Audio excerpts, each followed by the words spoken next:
a alternância para material aqui. Esse negócio de tecnologia é bom, né? Porque a gente não precisa gastar. Traz uma coisa, só tem Bíblia, tem o esboço do estudo, tem os slides, tem tudo aqui guardadinho. Esse negócio é bom, né? Tá. Vamos testar? Ah, isso. Então a gente já começa conversando sobre isso. Tá gravando já? Ótimo. Então, vamos. Hoje nós estamos fazendo uma migração dentro do tema das disciplinas espirituais, não é? Estamos fazendo uma migração de modalidade. Nós, até a semana passada, nós estudamos as disciplinas interiores, né? Interiores. O que são disciplinas interiores? Vamos fazer uma breve, acelerada, rápida recapitulação. Não quais, mas o que são disciplinas interiores? Qual a característica? Por que elas são chamadas de disciplinas interiores?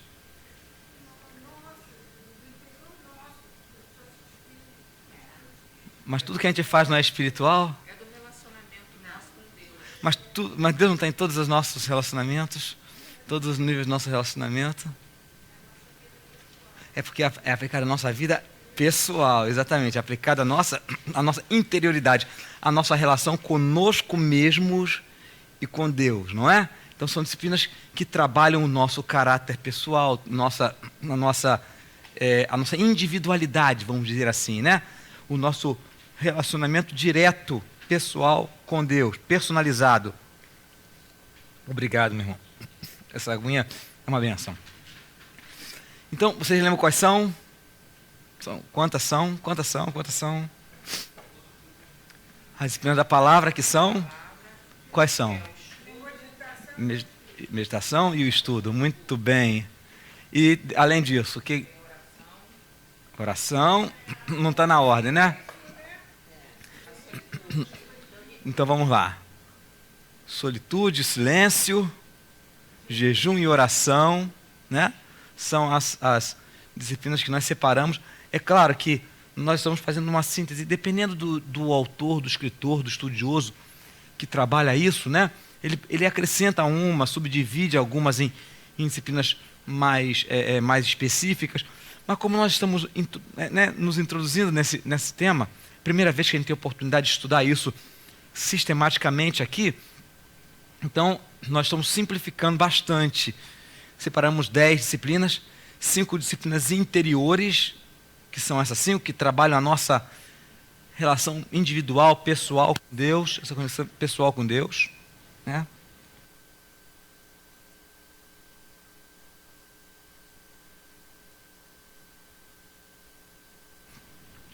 E temos as disciplinas, hoje começamos a trabalhar as disciplinas. Travou agora. Travou. Então, isso. Lembrando, porque a última que nós estudamos foi a oração. Lembra-se, para a gente falar uma aplicação para não passarmos batido, né? Você lembra que a gente falou sobre oração? Uma proposta de método para oração? Isso. Fizemos uma brincadeira, né? Que as nossas orações são muito aleatórias. Mesmo aquelas orações que têm um tema, elas muitas vezes são genéricas, são pouco focadas, são mais intuitivas no sentido de que são, eu não diria nem intuitivas, são até mesmo pouco pensadas, né? Oração que é pouco pensada, elas tendem, não estou dizendo que sempre são, mas tendem a ser superficiais, porque a gente já tem dificuldade de concentração nas nossas orações. Se a gente faz oração assim no impulso, usando as expressões que a gente está acostumado, realmente as orações ficam ao acaso. Então, brincando com a palavra acaso, a gente propôs o acróstico acase, né? Acase. Aquele azinho está sombreado lá por causa do lustre ali, né?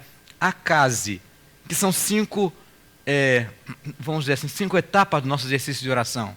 Num momento de oração, você pode exercitar tudo isso. Olha só, olha que coisa interessante. Eu não falei na semana passada, mas faço questão de dizer. Nem sempre a gente dedica tempo para a oração. As orações são rápidas. Parece que a gente não tem tema para a oração. Parece que a gente não tem assunto para a conversa com Deus. É interessante. Mas quando a gente pega e faz essas 5 categorias, a gente vê a imensidade de temas que a gente pode colocar na oração, né? O primeiro tema, adoração, momento de adoração diante de Deus, de elogio a pessoa de Deus, né? O C, a nossa confissão de pecados. O outro A, os nossos agradecimentos. O S, as nossas necessidades, nossas súplicas. E o I, a necessidade dos outros, a intercessão, né? Se a gente categorizar isso, a gente vai ver que realmente são temas distintos, não são? São bem distintos. Bem extensos, não só distintos, como são bem largos. Tem bastante coisa para tratar de cada um, especialmente o segundo, né? O segundo e o terceiro. Muita coisa para tratar. Confissão, tem muito pecado, a gente tem muito pecado. E agradecimento, Deus é tão bom, Deus tem muita coisa para dar para a gente, né? Só que a gente, já perceberam que a nossa oração geralmente fica centralizada no S e no I? Nas súplicas, na intercessão? Ou seja, nós somos pidões, para nós e para os outros. Geralmente os outros são aqueles que a gente gosta mais, né? Não são todos os outros, são os outros que são mais chegados a nós. Então, por consequência, as nossas intercessões muitas vezes se tornam súplicas nossas. Porque nós queremos que Deus abençoe pessoas que nós amamos, porque nós também não queremos ficar angustiados por causa delas. Então, as nossas orações são muito egocêntricas muitas vezes, né? Então, esse sistema nos ajuda a sairmos de nosso umbigo, né? Sairmos de nós mesmos para exercitarmos a nossa vida de oração e seguirmos aquilo que Jesus ensinou no Pai Nosso. Em primeiro lugar, os interesses de Deus, aquilo que honra a Deus, que proclama a glória de Deus, e depois realmente com espaço para as nossas necessidades, né? Então, assim que a gente leva isso conosco para casa, para memorizar e para exercitar. Então, não ore mais ao acaso, ore ao acaso. Não, ore a Deus, por favor, né? Porque acaso parece o nome de um ídolo aí, né? Um ídolo, né? Um ídolo mesopotâmio, Acase, né? É o Deus da desorganização. Então você ore com propósito, ore Acase, ok? Então, isso é só para a gente memorizar. A última disciplina interior que nós estudamos foi a oração. Ficou por último de propósito, porque é que a gente está mais acostumado. Então eu comecei a falar daquelas disciplinas da qual brota a nossa fé, que é a palavra, né? Aí passei pelo silêncio, solitude, que a gente fala pouco. Aliás, no silêncio a gente fala pouco mesmo, ou melhor, fala nada. O problema é que a gente quase não fala nada sobre o silêncio. E depois falamos sobre jejum, que é meio tabu nas igrejas tradicionais. Vimos que não tem nada de tabu, que é uma prática esperada por Jesus, dos seus discípulos, né? Por parte dos seus discípulos, é uma parte uma coisa muito salutar para a nossa vida, e nossa vida espiritual, e nossa vida de saúde física também, né? A gente modera as nossas questões da vida, e terminamos na oração, que é aquela que normalmente a gente fala mais. Hoje nós vamos começar falando das disciplinas espirituais, que nós estamos chamando de disciplinas exteriores. Por que são disciplinas exteriores? Porque são as disciplinas da interação com o outro e com o mundo que nos cerca. São disciplinas que falam da nossa relação com o outro, com os outros e com o mundo que nos cerca. Elas não trabalham de nós para dentro, trabalham de nós para fora. Certo? Então também estão selecionadas 5 disciplinas espirituais exteriores. Vamos lendo juntos? Você pode ler em voz alta conforme for aparecendo, para eu poupar minha garganta.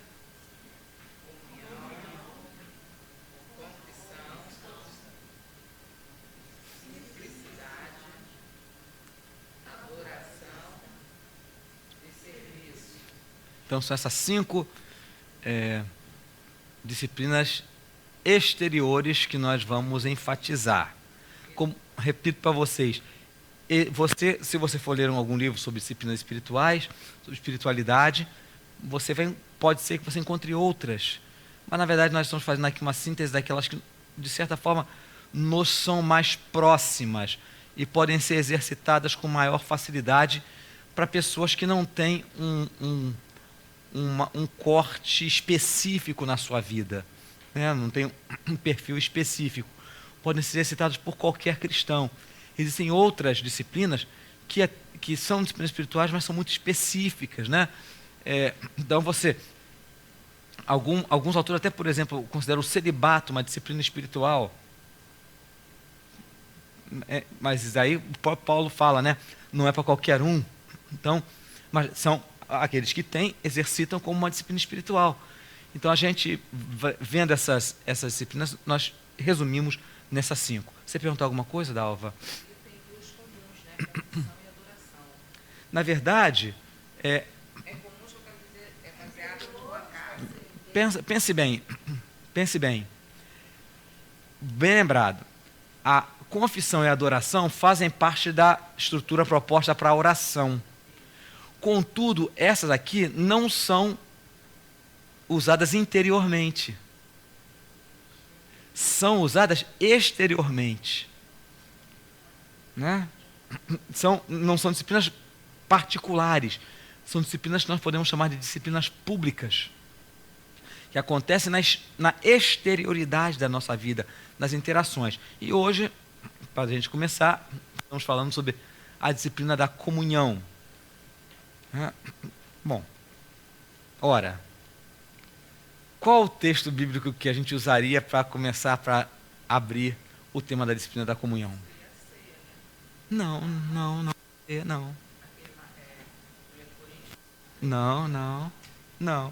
Não é um texto de ceia.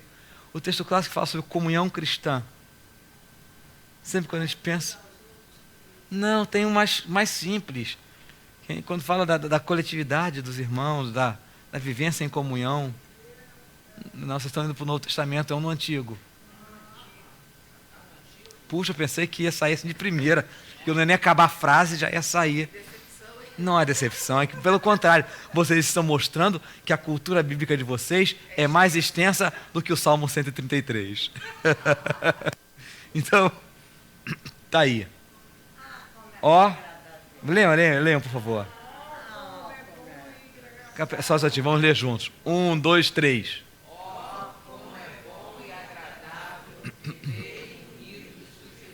Eu não coloquei todo o salmo, mas você percebe que tem espaço ali, né? Agora preste atenção. Eu pulei para o final do salmo agora. Essa é a primeira frase do salmo, vou para a última. Como diz? A última, leia. Ali ordena o Senhor a sua bênção e a vida para sempre. Vou ter que sair da frente de vocês, né? Estou obstruindo a visão de vocês. É interessante que o salmista, quando escreve, ele fala da alegria de estar, da comunhão cristã, da convivência dos crentes. Na verdade, ele não fala da comunhão cristã, porque ele não era cristão, né? Davi não era cristão, Davi era pré-cristão. No Antigo Testamento não tinha cristão. Ele era um servo de Deus, é claro. Ele fala da alegria dos irmãos conviverem. Mas ele fecha o salmo com uma expressão que a gente nem sempre dá o devido valor. Ele diz o quê? Ali ordena ao Senhor. Vejam só, ali aonde? Na comunidade dos salvos, na comunidade dos que servem a Deus. É interessante que, ultimamente, muitas pessoas se tornaram desigrejados. Você já ouviu essa expressão? Desigrejados. São pessoas que conviveram na igreja, às vezes, por longo tempo, e por alguma frustração, alguma mágoa, alguma decepção, se afastaram da comunhão, da comunidade cristã. É bem verdade que comunhão pode ser exercitada em grupos maiores ou em grupos menores, né? Há pessoas que saíram e nunca mais voltaram para a igreja.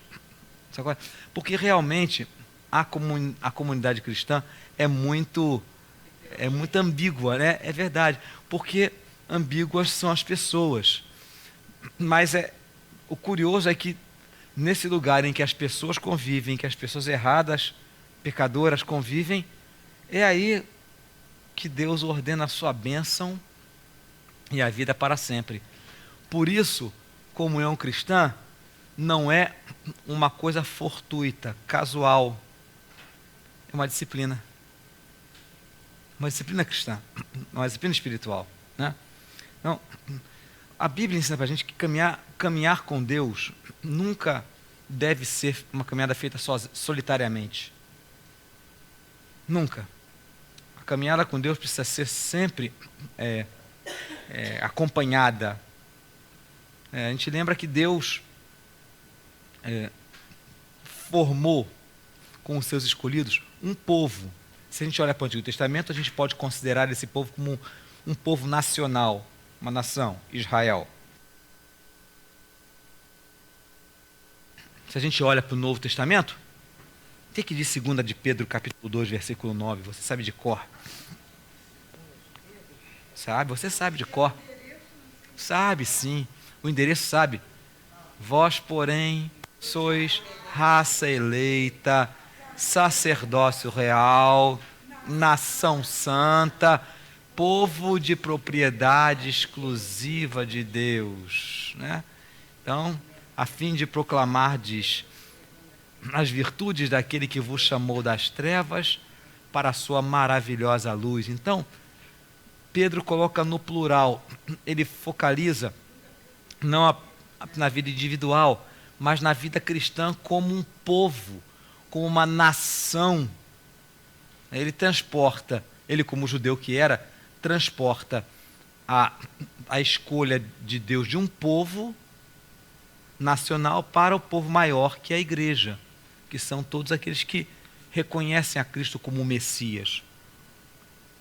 Então todos se tornam povo. Então nós somos um povo formado por famílias. Deus é Deus de coletividade, isso é muito importante. Deus não é apenas o Deus pessoal. É curioso isso. A gente enfatiza muito essa relação pessoal nossa com Deus, o que é certo também, né? Tanto que nós temos as disciplinas interiores. Mas Deus é um Deus de coletividade também. Deus é um Deus que cria um povo e quer que esse povo conviva em unidade e em comunhão. Então, viver em comunidade, para nós, é o nosso grande privilégio e é um grande desafio. É um privilégio porque essa comunhão dos discípulos de Cristo é o resultado do que Cristo fez. É o resultado do que Cristo fez na cruz. Se você esteve aqui no domingo passado à noite, o pastor Ivo pregou em Efésios capítulo 2, versículos de 11 a 22, sobre os efeitos da morte de Cristo em reconciliar pessoas, não apenas com Deus, mas pessoas umas com as outras. Né? Nesse texto faz isso mesmo. Efésios 2, na primeira parte, que é até o versículo 10, fala da reconciliação de pessoas com Deus. E de 11 a 22 fala da reconciliação de pessoas com pessoas, através do que Cristo fez. Então, para nós é um privilégio viver em comunhão, em comunidade. É uma grande mágica divina, vamos dizer assim. Há uma canção dos Vencedores por Cristo, que tem uma parte que diz assim, viver o milagre de Deus, comunhão. É verdade, viver comunhão é milagre divino, porque nós todos somos pessoas difíceis. Agora, é um desafio também por causa disso, porque nós ainda temos a pecaminosidade em nossas vidas. E essa convivência é sempre quanto mais próxima, quanto mais buscada, quanto mais exercitada, maiores são os arranhões que a gente vivencia, né? É verdade, é verdade.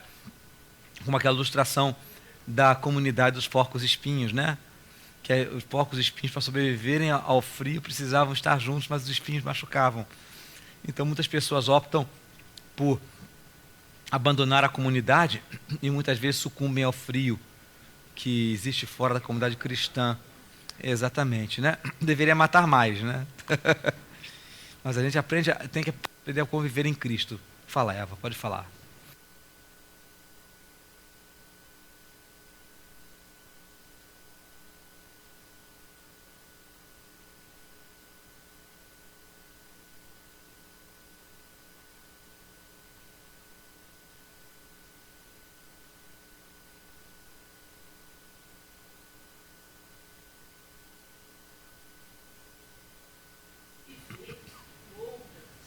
Isso.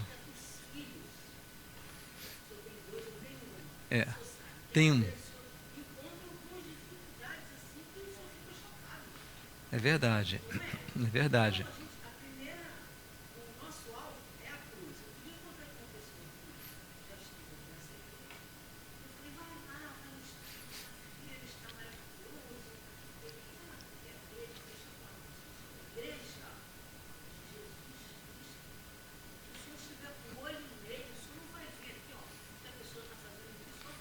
Eu até diria, Eva, que a gente vê, mas a gente entende. A gente entende essas coisas. A gente não gosta, continua não gostando, mas porque a gente está também com os olhos fixos no Senhor, é Ele que dá a condição da gente perseverar. Porque, gente, faz contrassenso, mas foi Ele que juntou essa gente difícil que somos nós. Se a gente olhar para os apóstolos, né? Que gente difícil, eram só 12, né? Eram só 12, ficavam discutindo entre eles quem era o maior entre eles, eram só 12. Né? Eram só 12. Então, o que acontece é que a proximidade, realmente, a gente descobre, a gente percebe coisas que a gente não gostaria de perceber. Tem uma frase, um versinho, que é cômico, mas é verdade, né? Diz assim, a esperança de viver com os santos no céu, ó que glória! Mas a experiência de viver com os santos na terra, aí já é uma outra história. É isso mesmo, nós somos diferentes. Né? Exatamente. Acho que é o Jean-Paul Sartre que falava que o inferno são os outros. Mas a comunhão, que é uma grande bênção, a gente não pode descartar isso. A comunhão cristã é uma grande bênção do Pai para nós. Mas muitas vezes ela pode se tornar uma séria dificuldade. Por isso é importante a gente olhar, deixar. E aí, uma coisa que é essencial para nossa vivermos em comunidade cristã, desenvolvendo comunhão cristã, é abandonarmos o idealismo. Abandonar o idealismo, a ideia de que a igreja será sempre perfeita, né? Tanto em relação às pessoas, como em relação à igreja, que é formada por pessoas. Né? A gente precisa abandonar o idealismo. Isso é essencial para a gente construir uma verdadeira espiritualidade comunitária. Olha só. Viver a comunhão segundo Cristo é um exercício de disciplina espiritual. A grande questão é que as pessoas chegam na igreja e esperam absorver comunhão automaticamente. Esquecem que isso é um exercício de disciplina espiritual. Não é uma coisa que acontece por osmose, sem esforço, sem dedicação intencional. Diga, Lídia.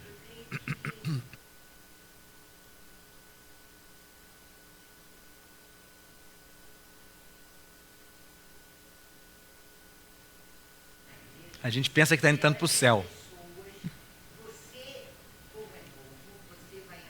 Isto. Mas isso. Mais santas em Cristo, né? Isso mesmo. E dado o tempo decorrido, né?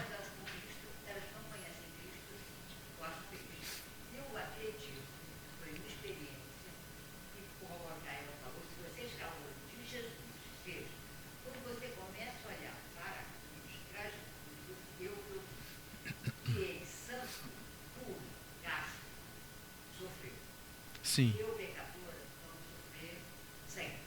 Aham. Sim, sim, sim. Mas eu acho a decepção das pessoas que acabam saindo, elas esperam essas pessoas, por algum motivo, não sei o quê, elas não conseguem ver que elas são iguais. É verdade.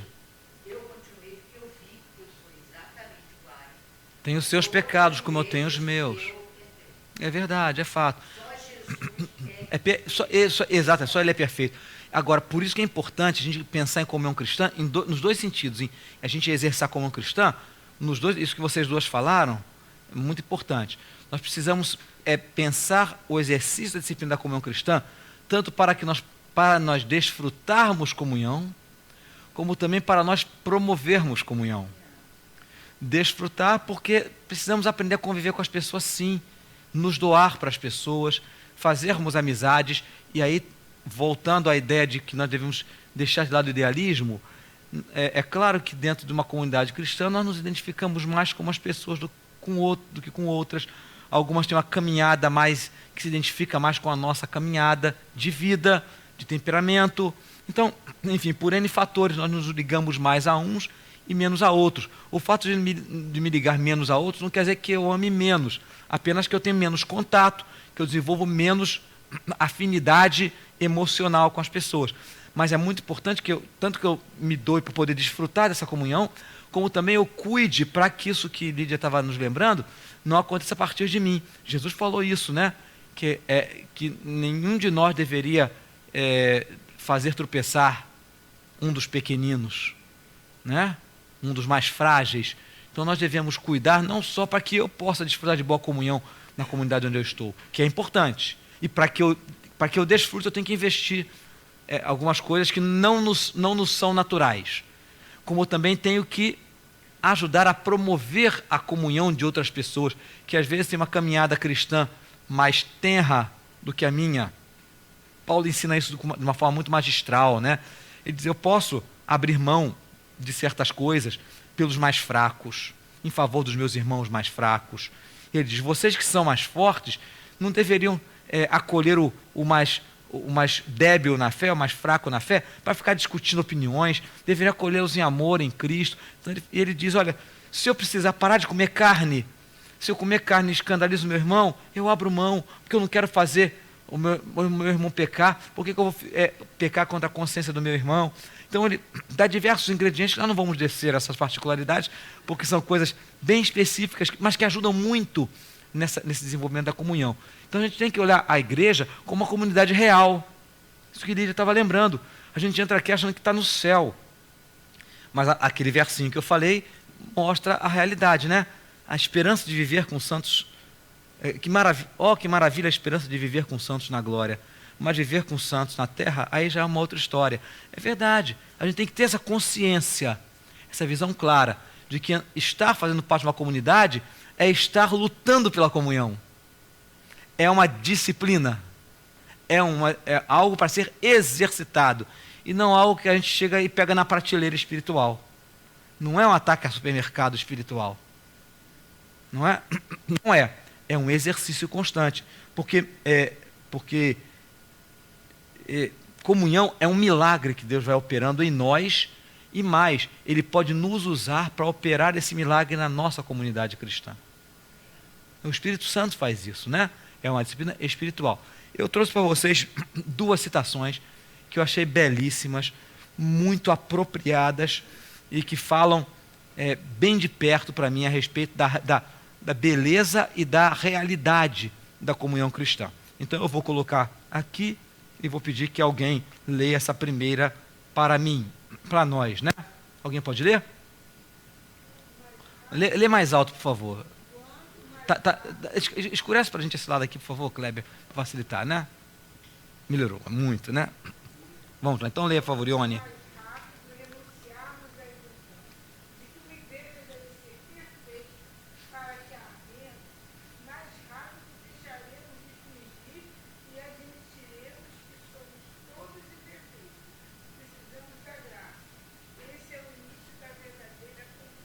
E tem a continuidade da citação. Outra pessoa para ler? Toda. Não é toda, é o T. Toda a igreja deveria fixar uma placa. Pessoas perfeitas não precisam entrar. Este lugar é somente para os que admitem ser pecadores. Verdade. Nessa frase é do Rick Warren. Do Rick Warren. Achei muito, muito preciosa. É verdade. A gente tem que abandonar essa ideia de que nós precisamos encontrar a igreja perfeita para amar a igreja perfeita. Não existe, né? Como? Ah, sim, é uma versão. É, é uma versão, é uma paráfrase de Rick Warren, digamos assim, né? Uma outra frase, também mais antigo, Rick Warren é nosso contemporâneo, tá aí, né? Mais um irmão do meio do século, da primeira metade do século passado, Dietrich Bonhoeffer, escreveu isso. Alguém lê pra gente, por favor?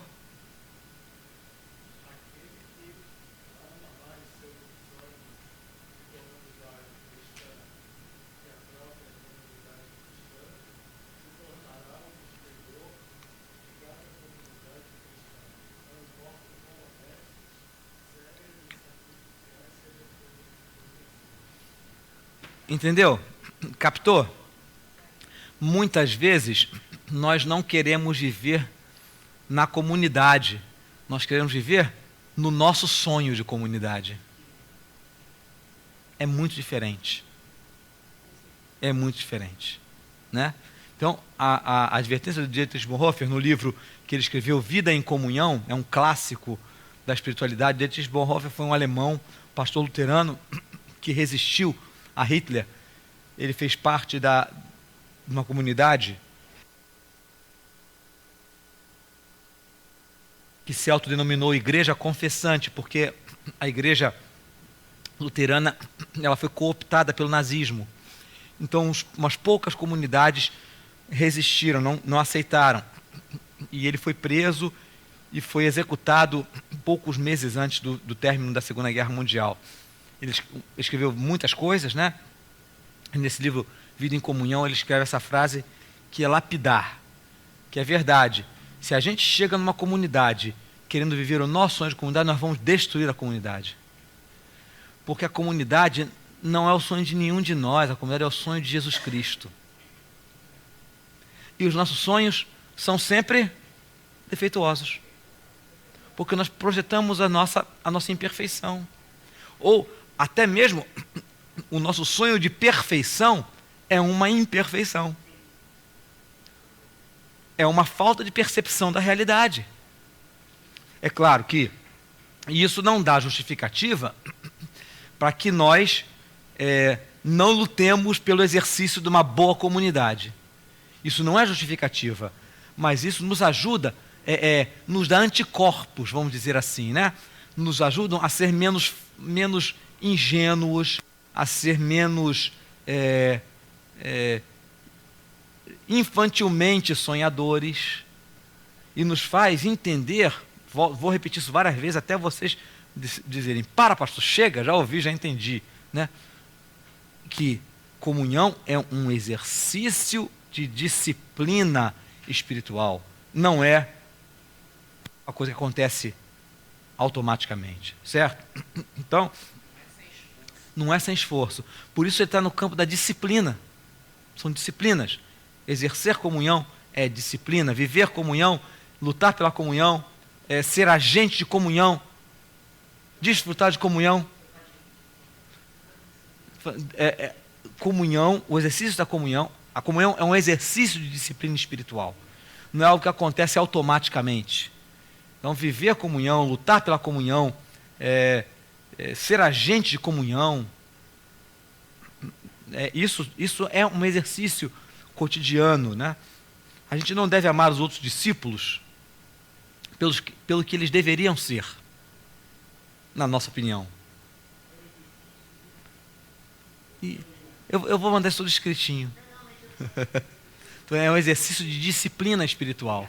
Por isso está no campo da disciplina, né? É a primeira disciplina exterior. Isso. Então, nós precisamos aprender a amar os nossos irmãos, não pelo que a gente acha que eles deveriam ser, mas pelo que eles são. Pecadores como eu, redimidos pelo sangue de Jesus Cristo. Pode colocar Alex Barbosa. Não, essa frase vai colocar embaixo, Alex Barbosa. Eu não quis assinar por uma questão de modéstia. Mas essa é a verdade, né? Então vamos falar um pouquinho sobre o exercício dessa disciplina. Como é que a gente pratica isso? Como é que a gente vivencia? Quando a gente vai falando de comunhão, muitas coisas vêm à sua mente, eu tenho certeza disto. Porque comunhão é uma coisa muito dinâmica na vida comunitária. Aliás, a própria palavra comunitária tem a mesma raiz de comunhão. Então, uma coisa muito dinâmica, mas algumas coisas que ajudam a gente a ver isso com mais clareza e então passar a praticar isso de uma forma intencional. Veja bem, por que eu coloquei a comunhão como a primeira disciplina exterior? Porque ela está situada exatamente no campo de conexão entre as disciplinas interiores e as disciplinas exteriores. Várias disciplinas interiores, elas podem ser praticadas interiormente e exteriormente. Então vamos lá? Isso. Então, eu coloquei aqui para a gente pensar um pouquinho sobre isso, tá? Então, uma tentativa de definição do que seja a disciplina da comunhão. Essa frase aí você pode colocar embaixo, Alex Barbosa. Essa frase aí foi o que fiz. Eu não copiei, não. A anterior não foi o que fiz, não. A anterior eu copiei de um outro pastor. Então, fiz uma adaptação dos pastores, mas essa aí não, essa aí é original mesmo, né? Não faça isso não, isso é apropriação indébita, vou ter que pagar royalty, né? Mas diz que a originalidade, a originalidade é a fonte de você plagiar sem citar as fontes, né? Então veja só, alguém pode ler para a gente, alguém que não leu pode ler para a gente essa proposta de definição de comunhão, que é uma coisa super difícil de... Aliás, a comunhão como disciplina espiritual, tá? Alguém pode ler em voz alta, por favor? Calma, um de cada vez.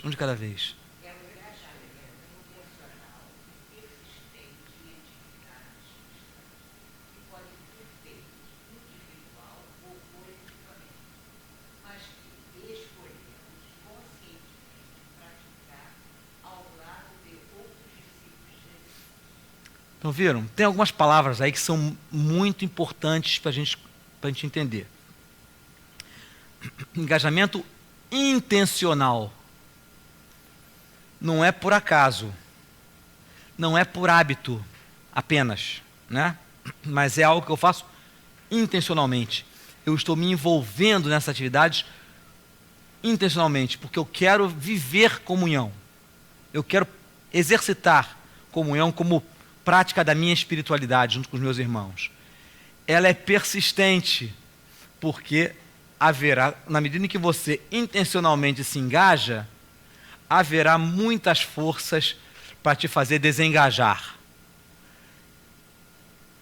Então você precisa ser persistente, perseverante. Então é um engajamento intencional e persistente, atividades cristãs que podem ser feitas sozinhos ou continuamente, mas que escolhemos conscientemente praticar ao lado de outros irmãos. Então, eu escolhi conscientemente. Quando você vem para cá, você faz isso com intencionalidade, com a consciência de que você está crescendo junto com seus irmãos e irmãs. Então, para exemplificar isso aí, para ilustrar isso, eu separei algumas disciplinas, tanto interiores como exteriores, que podem ser, eu chamei de disciplinas possíveis de se exercitar na comunhão. Então veja bem, a comunhão, ela em si só é um exercício, uma disciplina espiritual, mas ela utiliza outras disciplinas espirituais como as suas engrenagens.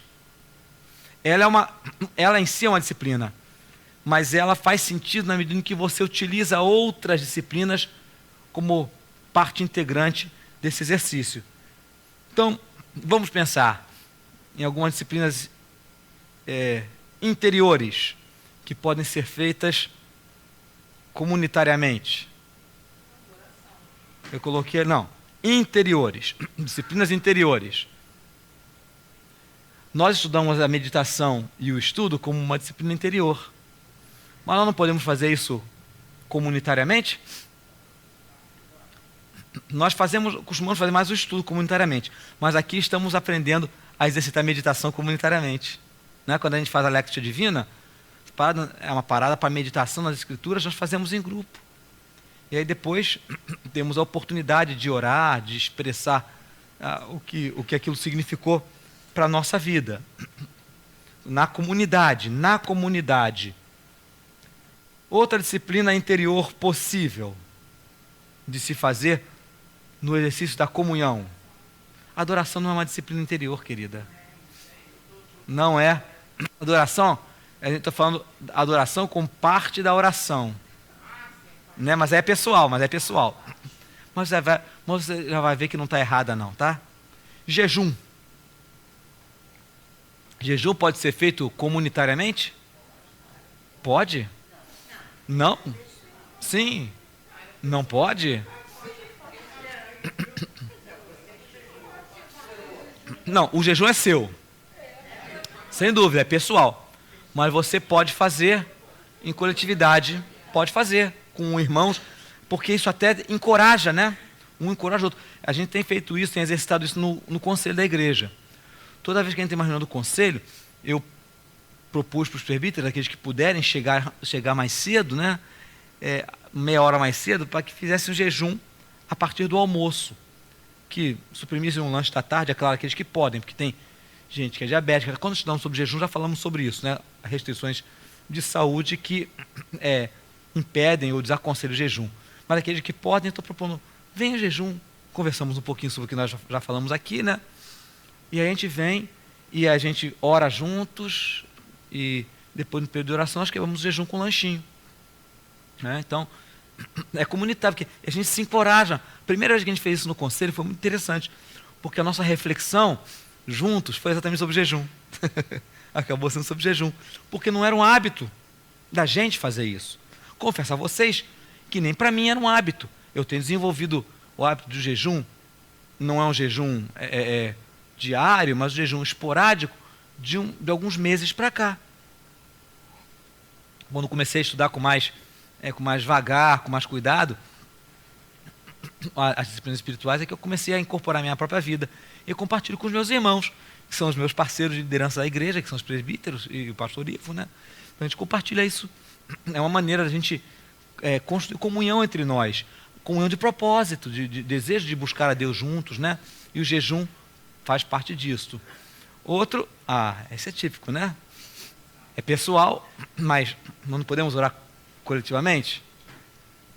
Podemos orar coletivamente?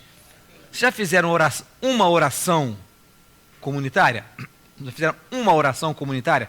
Sem precisar ler? Não estou falando do Pai Nosso, não. É uma oração, é um exercício muito interessante. Já fizemos poucas vezes aqui na igreja.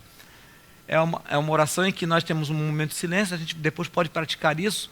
Eu estou deixando para colocar isso mesmo na parte das disciplinas exteriores, em que, de certa forma, nós até fazemos isso aqui na Lectio Divina. Quando eu digo, aqueles que quiserem podem orar, né, sobre esse tema, pode orar. Mas existe uma outra forma de orar em que, por exemplo, nós vamos fazer agora um momento de gratidão. Isso pode ser muito bem exercitado nas vigílias, nas reuniões de oração, é muito útil, né? Que nós vamos agora só agradecer. Então, cada pessoa tem a liberdade de agradecer por alguma coisa. Então, faça um agradecimento apenas para o Senhor. Eu te agradeço pela boa saúde que o Senhor me dá. Outro diz, Senhor, eu te agradeço pelos meus filhos. Senhor, eu te agradeço pelo trabalho. Não. E aí é uma oração só. Cada um cita um aspecto e no final alguém que fica planejado para fechar, geralmente é pastor que faz isso, né? Aí ora e aí todo mundo diz em nome de Jesus, amém. É uma oração só, feita na comunidade. Isso estabelece um elo muito grande, porque é muito comum você perceber, quando um está orando, o outro diz amém. Isso é uma coisa que é espontânea, não é aquele amém automático, não é o amém obrigatório. É a concordância na oração. É esse o espírito bíblico de concordância na oração, que a gente compreende as razões. Diga, Lídia.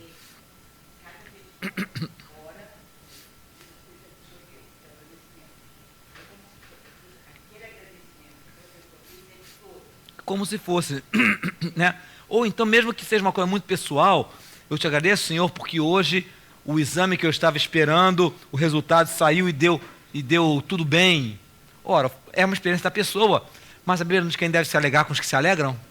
Quando a gente ouve essa oração, a gente pode se alegrar né? Na oração e junto de coração agradecer a Deus, não porque me fez bem, mas porque fez bem a meu irmão, a minha irmã.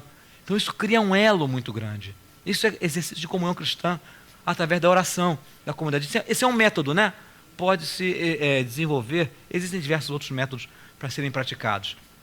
Agora, existem também as disciplinas exteriores que são exercitadas na comunidade também. E aí, sim, Dalva, a adoração. Mas aí não é o aspecto particular da adoração, né? É o louvor, é o culto, né? É a celebração comunitária, a contemplação da beleza de Deus. Eu já fiz uma mensagem aqui sobre isso, né? Adoração, vendo a Deus com os irmãos. O tema foi adoração comunitária, vendo a Deus com os irmãos. Então, é a adoração. Daqui a pouco a gente vai falar um pouquinho sobre isso, né? Tinha 5 minutos para falar. Serviço cristão, quando nos unimos, ou pode ser em grande coletividade ou grupos menores, mas para fazer um ato de serviço de amor em favor do próximo, né? É um exercício de comunhão cristã. Ações como a gente faz esporadicamente no Mais Que Palavras não ajudam a gente a se aproximar uns dos outros, inclusive, né? A gente aprende a trabalhar juntos, a servir ao Senhor juntos. Conhece isso, exato, conhece outras pessoas, isso é muito importante. E a confissão. Confissão? Confissão? Como que a confissão é exercitada como uma engrenagem da disciplina da comunhão cristã? Como?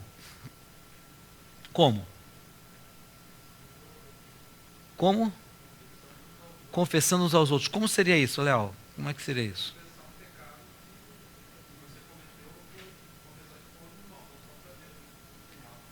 Isso é uma coisa que está um pouquinho esquecida na nossa prática, né? A gente vai falar sobre confissão, é uma das disciplinas exteriores, né? A gente aprender a fazer isso. A gente fica confessando para Deus e fica guardando as coisas que ficam remoendo no nosso interior. É importante termos pessoas de confiança, pessoas maduras, é claro, né? Pessoas maduras em Cristo, que possam ser, vou usar uma expressão católica, não fiquem escandalizados. Não é uma expressão católica, era usada na igreja católica. Precisamos ter nossos confessores, pessoas com quem a gente pode abrir o coração. Para a gente não parecer muito católico, a gente fala assim: é meu confidente. É a mesma coisa. É a mesma coisa. Ou é algo bem parecido, né? Confidente pode ser uma pessoa que simplesmente vai te escutar e às vezes não tem muito o que te dizer, né? Mas é importante a gente ter pessoas. Às vezes não tem nem o que dizer. Mas a pessoa tem que saber ouvir e tem que, no momento certo, lhe falar alguma coisa, né? Bom, mas esse é outro aspecto. Mas a confissão é importante. E às vezes, até coletivamente. Até coletivamente. É uma coisa que a gente também não deve usar como... deve ser usado com muita prudência, muita sensatez, porque até o próprio exercício da disciplina cristã, ela muitas vezes implica em confissão pública, né? Às vezes implica em confissão pública. Então isso é um exercício muito importante, é claro, para ser feito não sem cuidado, sem prudência, mas também faz parte, não é? Diga, Lídia.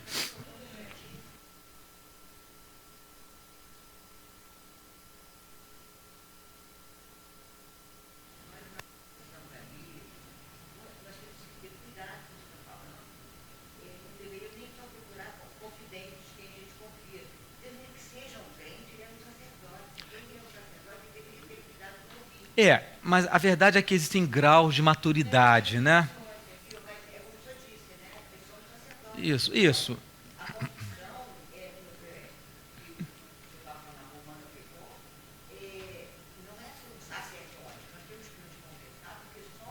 É verdade.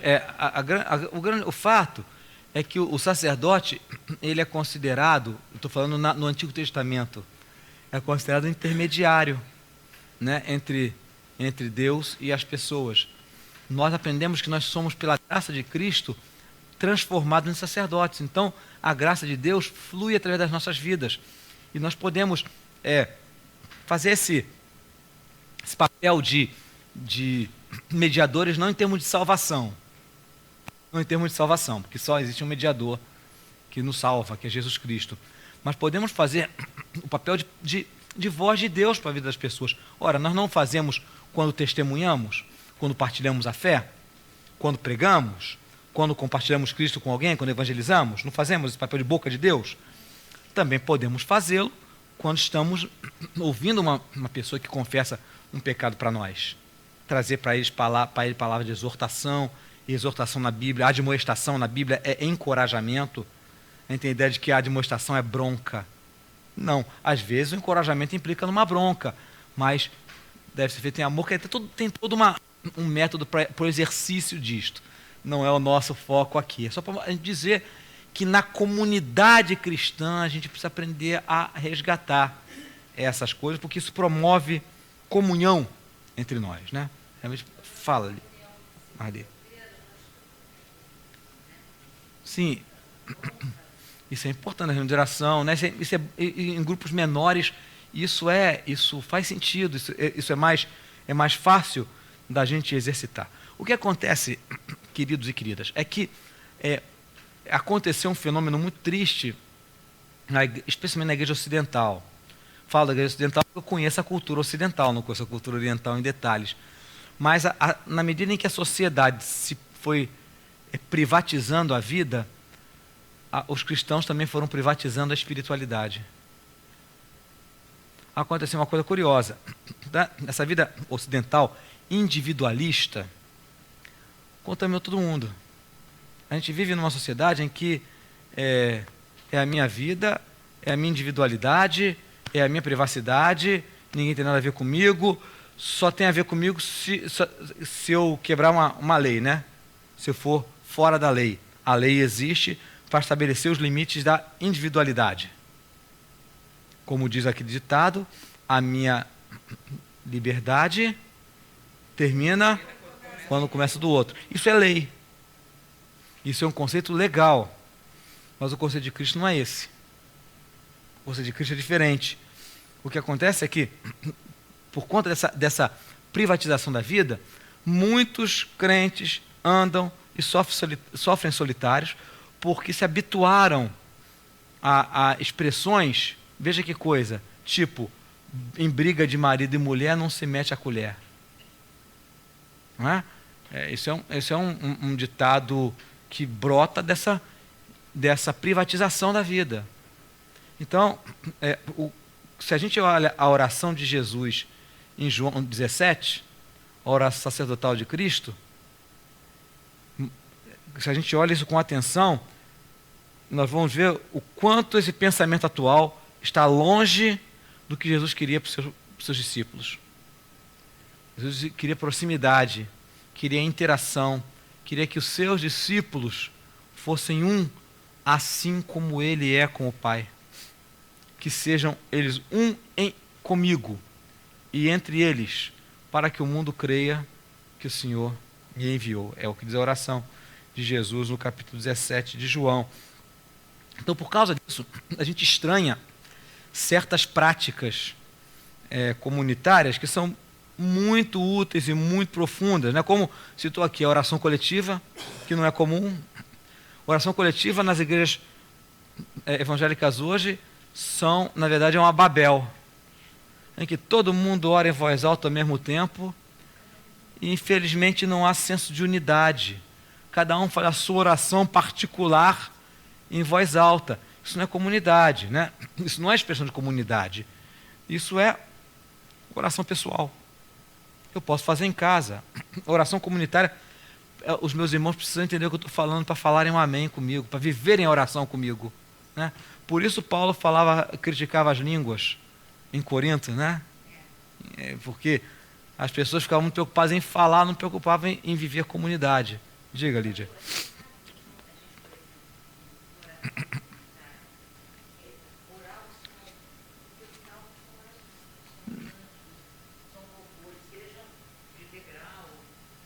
Não é errado, não. Não é errado, não, pelo contrário. Não, pode ser. Por exemplo, vou dar um exemplo aqui. Quando a gente Esse é um estilo de Lectio Divina. É o que a gente está fazendo aqui toda quinta-feira. A gente lê eu tenho escolhido até mais salmos do que outros livros, né? Então, a gente escolhe um pequeno texto bíblico, um versículo, e eu leio, a intenção é exatamente essa, que a gente medite e ore, faça nossa oração particular em cima daquilo. E depois, quem quiser expressar a sua oração, o que o Salmo falou ao seu coração através de uma oração, pode fazer. Não há nada errado. Mas a gente estranha prática como oração comunitária, como a confissão pública, né? Que está na Bíblia. Que está na Bíblia. Né? Exatamente. Compulsão. Exatamente. Não, isso daí é doentio. É doentio. Faz isso porque é padrão, porque é obrigatório. Isso é doentio. Então, até por conta desses mau usos, a nossa primeira reação é de rejeitar essa ideia. Mas não é porque a coisa é feita de forma errada, com motivações erradas, que a gente vai pegar e descartar. O que a gente tem que fazer é resgatar o conceito bíblico com que isso é feito, né? Então, a gente tem diversos motivos, diversas justificativas para a gente reagir, para a gente não exercitar isso. Mas quando a gente pratica isso, né? Experimenta esse tipo de prática, dentro daquele equilíbrio que o Espírito Santo orienta a gente a exercitar, com sensatez, com obediência às Escrituras, com espírito de amor, essa experiência mostra que ela é muito rica, ela é muito enriquecedora e é muito libertadora para a gente também. Então, são coisas que são muito importantes, a gente resgatar esse tipo de experiência na nossa vivência comunitária. Não sei se vocês têm percebido, mas aos poucos eu tenho procurado introduzir isso nas nossas experiências aqui. A quinta-feira é mais fácil fazer porque nós somos um grupo menor, mas aos poucos a gente vai fazendo isso na igreja no domingo, né? Quando, por exemplo, no culto da noite, eventualmente, em vez de termos uma oração, eu digo, vamos orar em duplas, né? No seu banco, ore pessoalmente, para exatamente dar essa percepção de interação, de comunhão cristã, a gente desenvolver isso comunitariamente. É claro que a reeducação, a gente sair de um modelo não muito rico, né? Um modelo com menos variantes, porque presbiteriano tem medo de variar, né? Presbiteriano tem medo de fazer coisa nova porque acha que coisa nova é fora da Bíblia. E aí nós perdemos as coisas ricas da Bíblia. É uma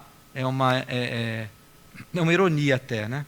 Então, mas quando para a gente mudar esse modelo mais restrito para um modelo mais rico, com equilíbrio, com sensatez, é uma caminhada que não deve ser corrida, porque as pessoas se assustam com coisas novas, né? As pessoas se assustam. Então a gente vai... o novo amedronta, porque é desconhecido. Mas a gente vai falando devagar, aos poucos, e mostrando que é viável, é possível, feito com sensatez, com equilíbrio, com moderação, com amor, dentro daquilo que a Bíblia mostra, que o Espírito Santo nos orienta, né? Não é assim. Eu não queria fechar sem antes falar 3 a 5 minutinhos sobre, talvez não temos mais slides, mas eu queria falar com você sobre uma coisa que é muito importante, que é a questão do culto. O culto comunitário é uma expressão muito, muito importante de comunhão coletiva. Muitas vezes as pessoas não compreendem com clareza o sentido do culto comunitário. Um bom culto, ou melhor, um bom culto não. Para que a gente a precisão das palavras é muito importante. Uma boa experiência de adoração comunitária requer uma boa teologia do culto. Dificultei? Assustei? Já falei para vocês que a gente está estudando aqui, a gente está fazendo teologia juntos, né? Então, a palavra teologia assusta, mas não se assuste mais não, fique vacinadinho, vacinadinha, né? Então, requer uma boa teologia do culto. O que é a teologia do culto? É a gente saber por que nós fazemos aquilo da forma como fazemos e ter um bom fundamento bíblico para isso. Isso é teologia do culto. Não é a gente reunir, vamos fazer o que der na telha, o que a gente quer fazer. Ou vamos reunir e só pode fazer 3 coisas. Nem um jeito, nem de outro.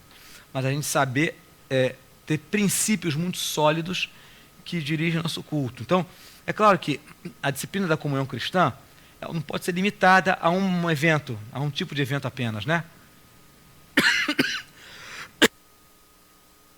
Então,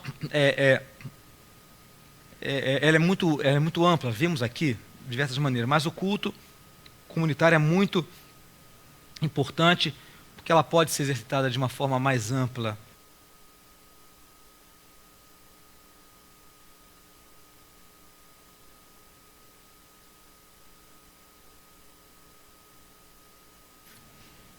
Então vejam bem, o culto acontece quando a gente se reúne em comunidade para buscarmos a Deus juntos, para celebrarmos a presença dele no nosso meio. Eu não preciso explicar para vocês o que é. Mas como é que a gente exercita no culto comunitário a comunhão como uma disciplina de espiritualidade comunitária? Então, o culto comunitário, ele vai, não, sem problema, hoje aqui as interrupções acontecem. O culto comunitário, ele tem várias formas. As liturgias, né, a forma do culto a gente chama de liturgia. Todo culto tem liturgia, mesmo que seja uma liturgia louca, né? Todo culto tem liturgia. Em qualquer lugar, em qualquer igreja tem uma liturgia, mesmo que seja louca. Mas a liturgia, ela pode tomar diversas formas, dependendo da tradição cristã daquela igreja, daquela comunidade, depende das ênfases, depende até mesmo da cultura local, da cultura geográfica. Um culto numa igreja presbiteriana na Nigéria é diferente do culto numa igreja presbiteriana nos Estados Unidos. Obrigado, meu irmão. Que, por sua vez, é diferente do culto da igreja presbiteriana no Brasil. Embora a igreja presbiteriana no Brasil tentem de todo jeito reproduzir o culto da igreja presbiteriana nos Estados Unidos, né? Graças a Deus a gente já está podendo quebrar alguns paradigmas sem muito susto, sem muito medo. Como, por exemplo, o Zaterno, né? Pastor Zaterno, não é obrigatório o Zaterno. Aqui não é mais obrigatório o Zaterno, porque vivemos num país tropical, né? É claro, mas também quem quer usar terno, nenhum problema. Isso não é o mais importante. Mas ela assume, a liturgia ela assume variações, os cânticos, as orações, elas podem variar. Embora isso aconteça cultuar a Deus, é quando nós nos reunimos para expressar a nossa gratidão, nossa oração, nossa adoração, os nossos pedidos, celebrar a presença de Deus no nosso meio. Um aspecto, e também, é claro, né, receber a palavra, participar dos sacramentos, que são partes integrantes do culto. Agora, há um aspecto essencial do culto, é que o culto é comunitário. O culto é comunitário. Como ele é comunitário, ele precisa oportunar às pessoas a chance de poderem se expressar. Expressar a sua devoção, de acordo com a sua particularidade, no meio da comunhão cristã. Então, uma das diretrizes que a gente dá para os nossos cultos aqui na igreja é que nos nossos cultos conjuntos, vamos dizer assim, que são os cultos dominicais, nós não temos um culto jovem, um culto criança, um culto para os mais velhos. Não, nós temos o culto da comunidade. E a gente procura fazer esse equilíbrio, né? Tem o canto coral, tem os cânticos mais modernos, tem os hinos do inário, temos o teclado, temos o nosso órgão, temos a bateria, enfim, as expressões, nós podemos recitar o credo dos apóstolos, como podemos botar um vídeo que vai nos esclarecer alguma coisa. Então, o culto, ele tem uma... A linguagem do culto é a linguagem que Deus deu a cada adorador. Então, a gente procura não fazer um corte nos nossos cultos comunitários, mas fazer do culto um espaço onde todos possam participar e ver que nós fazemos parte de uma família cristã, de uma comunidade, onde existe o bebê e a bisa, convivendo no mesmo ambiente, no mesmo espaço, na mesma família. Essa é a diretriz principal dos nossos cultos aqui na igreja. É claro que os jovens têm seu espaço particularizado, quando eles fazem o proclamai, não é? É o que a gente chama de um culto jovem. Aí é o espaço deles, focado neles. Mas quando estamos juntos, o culto é inclusivo, né? É inclusivo. Deus deu diretrizes para nós, como nós devemos prestar o culto a Ele, e Ele nos deu a oportunidade de expressarmos na linguagem que Ele nos concedeu. Um exemplo para vocês, que é um assunto muito controverso em diversas igrejas. Não para mim, mas é um assunto controverso em diversas igrejas. Dança no culto. Dança no culto. Já ouviram falar disso? Não, na África não. Não é esse conceito. Ah, bem lembrado. Não é esse conceito de dança no culto. Na África, eu vi isso, sabe, na Inglaterra. Uma coisa muito engraçada. Eu passar as férias e tive a oportunidade de ir a Londres. E fomos na capela de Wesley. A igreja que John Wesley pastoreou. Coisa interessantíssima. Uma igreja muito formal, metodista. Tá bom, queridos, claro. Muito interessante a igreja lá, muito formal. Mas naquele dia, um senhor estava fazendo 80 anos. Mas era um senhor imigrante de Gana, na África. E ele trouxe a família dele. Devia ter umas 40 pessoas da família dele. Gente veio de Gana para comemorar os 80 anos do patriarca. E eles fizeram um coral da família. Então vocês imaginem, naquela igreja repleta de cabeças brancas, cabeças e peles brancas, né?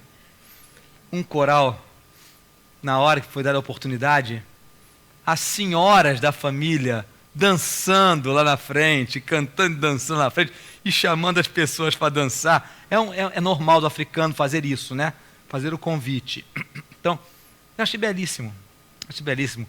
O sangue negro aqui na minha veia, porque eu tenho ascendência negra também na minha família, embora seja esse branco escritório, né? Começou a vibrar, deu vontade de dançar junto com eles, mas não é... Não, porque eu era visitante, aí podia pegar mal, né?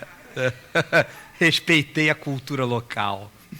Mas não é esse tipo de dança, porque esse tipo de dança é uma expressão de adoração, de alegria cristã. Mas eu estou falando aquela ideia das pessoas, né, que vão fazer balé, dança esvoaçante, né? Dança, vamos dizer, tipo show. Eu não estou nem falando que a intenção desses irmãos é dar o show. Coreografia. Não, eu não estou falando de coreografia, é diferente. Vou explicar por quê. A dança, veja bem, tudo que acontece no culto precisa ser expressão comunitária e colaborar para a compreensão da mensagem, seja lá o que for, né? A mensagem pode inclusive ser cantada. Mas muitas dessas danças, eu não estou falando de coreografia, estou falando de dança, muitas dessas danças, elas são movimentos do corpo. Movimentos do corpo. O bailarino, o dançarino, sabe como se movimentar, só que é uma expressão dele. É uma expressão dele. Ele está tendo a liberdade de adorar a Deus. Eu não vou dizer que o meu irmão, minha irmã, não está adorando a Deus. Não vou dizer. Mas é uma expressão da pessoa. E o culto não é da pessoa. O culto é comunitário. Em que lugar eu compreendo a validade de uma coreografia? Como, por exemplo, quando, por exemplo, aquela coreografia vai ser usada como um instrumento de ensino. De ensino. Eu já vi isso acontecer. Eu mesmo, na Ilha do Governador, nós fizemos uma semana, uma feira de missões, uma semana de missões. Se concluiu com o culto da noite de domingo, em que foi feita uma coreografia, uma música que falava de missões. As pessoas entraram vestidas com roupas típicas de diversos países. A coreografia falava de levar Cristo às nações, então os movimentos falavam disso. Tinha até um globo, um globo terrestre. Então a coreografia foi usada como instrumento de ensino e não como um movimento de brado, como um balé apenas. Mas foi um recurso para ensinar, foi um recurso pedagógico. E aí fala o professor, né? Nesse dia do mestre, que é hoje, fala aí o espírito professor falando. A gente ensina com diversos recursos, de diversas maneiras. E nesse caso, a coreografia focada, intencional, apropriada, ela coube no espaço do culto comunitário. Por quê? Estava comunicando algo com clareza para as pessoas. Não era uma expressão particular. Pelo contrário, foi um talento de um grupo de pessoas sendo posto a serviço do ensino das Escrituras. Então, nesse ponto, ele cabe. Mas tudo depende da teologia. Do que você tem. Então, acima de tudo, o culto precisa ser isso. Precisa ser um espaço inclusivo. O espaço em que as pessoas participem. E isso ajuda a gente a desenvolver um senso de comunidade. Um senso de eu não vou para assistir o culto. Que é uma expressão tão comum da gente ouvir. Eu não vou assistir o culto hoje não. Hoje eu vou assistir o culto. Não, mas culto não se assiste. Você assiste uma peça, você assiste um filme, você assiste um espetáculo. Culto você participa. Você é parte. Vamos dizer assim, você faz parte desse show. Né? Por quê? Porque onde é que está a plateia? A plateia está lá em cima, né? Para a plateia de um só.